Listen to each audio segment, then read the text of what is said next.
नमस्कार दोस्तों, मैं अंकुर उपाध्याय स्वागत करता हूं आप सभी का आपके अपने YouTube channel share market analysis में। दोस्तों, अदानी ग्रुप अदानी विल्मार से बाहर हो रहा है, पूरा का पूरा स्टेक बेच रहा है और लाइमलाइट में आ गया है क्योंकि स्टॉक्स में एक्शन है। शेयर बाजार में एक्चुअली में जिस चीज में तेजी होती है उसको लेकर पॉजिटिव समझा जाता है और जिस चीज में मंदी हो जाए उसको लेकर नेगेटिव समझा जाता है। लेकिन यहां पे मैं अदानी विल्मार के शेयर धारक और अदानी विल्मार की नई जर्नी के बारे में आप सभी के साथ डिस्कशन करने जा रहा हूं। Adani Wilmar as a brand value अपने आप में एक दमदार कंपनी है। फॉर्चून ब्रांड सबके घर में यूज हो रहा है और सब जानते पहचानते हैं। एक बड़ा एफएमसीजी नाम है।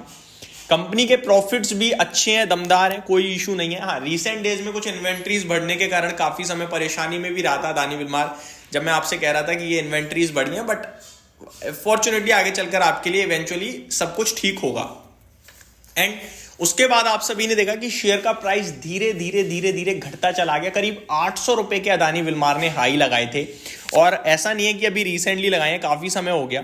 तो टाइम वाइज प्राइस वाइज दोनों करेक्शन देखने को मिली। फिर 2024 के शुरुआत में अराउंड मार्च समथिंग खबरें आने लगी कि अदानी ग्रुप नए इन्वेस्टमेंट मौके तलाश रहा है इंफ्रास्ट्रक्चर और पोर्ट में, और वो एफएमसीजी बिजनेस से बाहर होना चाहता है। इस तरीके के रूमर्स थे। कंपनी ने कोई क्लैरिफिकेशन भी नहीं दिया।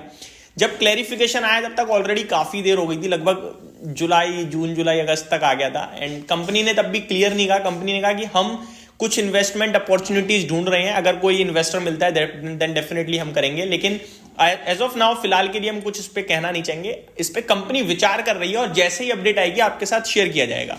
इनफैक्ट रिसेंटली कंपनी ने एक डिस्क्लोजर ये भी दिया था कि ओएफएस में हम हिस्सा कम करने के लिए सेबी से एडिशनल समय भी लेंगे। कंपनी देखो, शेयर होल्डिंग पैटर्न में 75% से ज्यादा प्रमोटर्स ओन नहीं कर सकते हैं। लिस्टिंग के 3 साल के अंदर उन्हें 75% स्टेक लाना होता है प्रमोटर्स का। और अदानी विल्मार में अगर आप प्रमोटर्स का हिस्सा देखोगे तो 88% है। तो खबर यह थी कि सेबी से एडिशनल अतिरिक्त समय मांगा गया है स्टेक कम करने के लिए। निवेशक तलाश रहे हैं, लेकिन निवेशक तलाशने से पहले खबर आ गई है कि अदानी ग्रुप अदानी विल्मार ही छोड़ रहा है। देखो, अदानी ग्रुप तो चाहता था छोड़ना, उन्होंने छोड़ दिया है, लेकिन अदानी विल्मार के शेयर धारक जो ये सोचकर बैठे थे कि भैया अदानी की कंपनी है, अदानी से बढ़ाएगी, उनको मैं पहले बताना चाहूंगा ऑलरेडी ये कंपनी एक जॉइंट वेंचर थी अदानी ग्रुप और विल्मार इंटरनेशनल के बीच में, जहां पे दोनों के पास ऑलमोस्ट 43.95% स्टेक है। अब अदानी ग्रुप ने डिसाइड किया वो अपना बेच रही है और इसको लेकर मैंने डिटेल वीडियो बनाई इससे प्रीवियस वाली। अब सवाल ये कि अदानी विल्मार के शेयर धारक क्या करें। ना तो ये अदानी ग्रुप का हिस्सा रहा, तो ऐसा तो नहीं अब आप अदानी को समझो कि अदानी की कंपनी है ये, eventually Adani group will rise and this will also rise, ऐसा रहा नहीं अब। तो अब क्या करें, ये सवाल उठता है। अब मैं यहां पे कुछ इंटरेस्टिंग चीजें रखूंगा आपके साथ। अदानी विल्मार का आपको याद दिलाना चाहूंगा दोस्तों, जो आईपीओ आया था वो आईपीओ आया था 230 रुपए के भाव पर। ठीक है जी, आईपीओ आया था आपका 218 से 230 का प्राइस बैंड था और 2022 में ये आईपीओ आपके लिए उतरा था मार्केट में। अभी 2025 आने वाला है आपका, जनवरी में उतरा था, जनवरी के एंड में, यानी कि 25 जैन के एंड में 3 साल हो जाएंगे। 3 साल में 230 रुपए वाला आईपीओ कहां पे अभी 330 रुपए पे, यानी 100 रुपए प्रति शेयर ज्यादा से ज्यादा ऊपर आया है।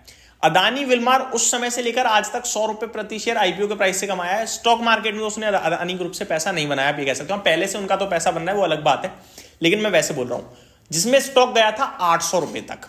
कहां तक? 800 रुपए तक। तो बिल्कुल लोएस्ट पॉइंट पे बाहर हो रहे हैं अदानी ग्रुप से अदानी जी। ठीक है, ये आपको समझ में आना चाहिए। हालांकि उन्हें पैसे की जरूरत है, पैसा मिल जाएगा 17-18 हजार करोड़, लेकिन वो लोएस्ट पॉइंट पे बाहर हो रहे हैं, आप ये कह सकते हो। अब यहां से अदानी विल्मार क्या और नीचे गिरेगा या फिर राइज करेगा? अब इसको सोचने के लिए मैं आता हूं नॉर्मल केस में। जब भी हम किसी शेयर में खरीदारी या बिकवाली करते हैं तो हमारा क्या विजन रहता है वो समझिए। जब हम किसी स्टॉक को बेच रहे हैं तो हमारे मल्टीपल रीजन होते हैं। पहला, हमें कहीं और अपॉर्चुनिटी दिख रही है, दूसरा हमें पैसे की जरूरत है, या फिर तीसरा आप ये कह सकते हो कि कंपनी में ही ग्रोथ नहीं दिखती। अब इन तीनों में बेचने वाला कौन है? अदानी ग्रुप। अब इन तीन में से क्या कारण दिख रहा है? उन्हें पैसे की जरूरत नहीं, उन्हें कहीं और अपॉर्चुनिटी दिख रही है, तो वो अदानी विल्मार बेच रहे हैं। चलिए, उनका रीजन क्लियर हो गया। अब जो खरीदार होता है उसके कुछ बड़े कारण होते हैं। पहला, उसे यहां से स्कोप दिखता है, या फिर उसे बिजनेस में ग्रोथ दिखती है या शेयर का प्राइस ऊपर जाता है। अगर तीनों चीजों में देखा जाए तो एक ही चीज है, वो है ग्रोथ। सिंपल। खरीदने वाले के पास दूसरा कोई रीजन नहीं होता, खरीदने वाले के पास एक ही रीजन होता है, यहां से ऊपर जाएगा।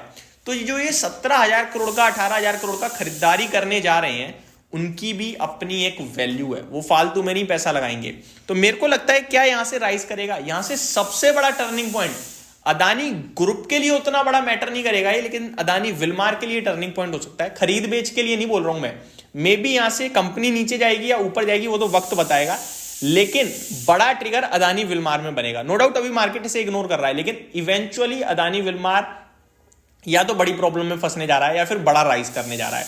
तो यहां पे अदानी विलमार के इन्वेस्टर से मैं ये कहूंगा, आप इसे होल्ड कीजिए, अभी फ्रेश एंट्री नहीं, होल्ड कीजिए। करीब 1 महीने और यहां से देखते हैं कि क्या कुछ खबरें निकल के आती हैं, कैसा स्टॉक रिएक्ट करता है। शेयर ऑलरेडी 43 के पीई पे है, कोई महंगा नहीं है, एंड 43,000 करोड़ के मार्केट कैप पे है, कोई बड़ी कंपनी भी नहीं है, यानी कि यहां से स्कोप है। अगर किसी अच्छे के हाथ में गया, वैसे तो विलमार इंटरनेशनली आई थिंक ले रहा है, अगर वो यहां से कंपनी को किस तरीके से मतलब चलाते हैं या मोड़ देते हैं, वो देखने वाली बात होगी। बट आई थिंक सबसे बड़ा टर्निंग पॉइंट हो सकता है अदानी विलमार के लिए। ऊपर नीचे की वो तो वक्त बताएगा, लेकिन हाँ, इनके इन्वेस्टर अभी तो डेफिनेटली होल्ड करें। तो ये मेरी तरफ से एक अपडेट थी, उम्मीद करता हूं जानकारी पसंद आई होगी। Thank you so much for watching this video. Have a great day guys.